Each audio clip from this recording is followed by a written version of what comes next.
Hi అండి. Welcome to my channel. అయితే AP ప్రభుత్వ ఉద్యోగులకి కూడా శాలరీలు అయితే జమ అవుతున్నాయండి. ఉదయం నుంచి పెన్షనర్స్‌కి అయితే జమ అయ్యాయి, కానీ శాలరీలు అయితే ఎక్కడా కూడా జమ కాలేదు. అయితే ఇప్పుడు శాలరీలు కూడా జమ కావడం అయితే మొదలైందండి. 2 గంటల సమయం నుంచి అయితే శాలరీలు కూడా జమ అవుతున్నాయి.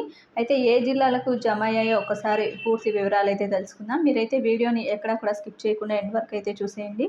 వీడియో నచ్చినట్లయితే తప్పకుండా లైక్ చేయండి, షేర్ చేయండి. ఇక వైజాగ్‌లో ఎడ్యుకేషన్ డిపార్ట్మెంట్ వాళ్ళకి శాలరీలు అయితే జమ అయ్యాయండి. ఒకసారి అయితే చెక్ చేసుకోండి. సీఎఫ్ఎంఎస్ సైట్ అయితే పని చేయలేదండి.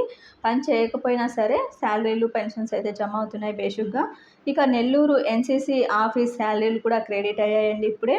ఇక కర్నూలు శాలరీలు కూడా జస్ట్ క్రెడిట్ కావడం జరిగింది కేఎంసీ వాళ్ళకి. ఇక జ్యుడిషియల్ తిరుపతి డిస్ట్రిక్ట్‌లో కూడా శాలరీలు అయితే క్రెడిట్ అయ్యాయండి. ఇక ఏలూరు శాలరీలు కూడా క్రెడిట్ కావడం జరిగింది EMC. Tirupati AP PTD employees కూడా శాలరీలు అయితే క్రెడిట్ అయ్యాయండి. భీమవరం శాలరీలు కూడా క్రెడిట్ కావడం జరిగింది. కదిరీలు కూడా శాలరీలు అయితే క్రెడిట్ అయ్యాయండి. ఇక విజయవాడ మున్సిపల్ శాలరీలు కూడా క్రెడిట్ కావడం అయితే జరిగిందండి. ఈ విధంగా శాలరీలు కూడా జమ కావడం అయితే మొదలైపోయింది.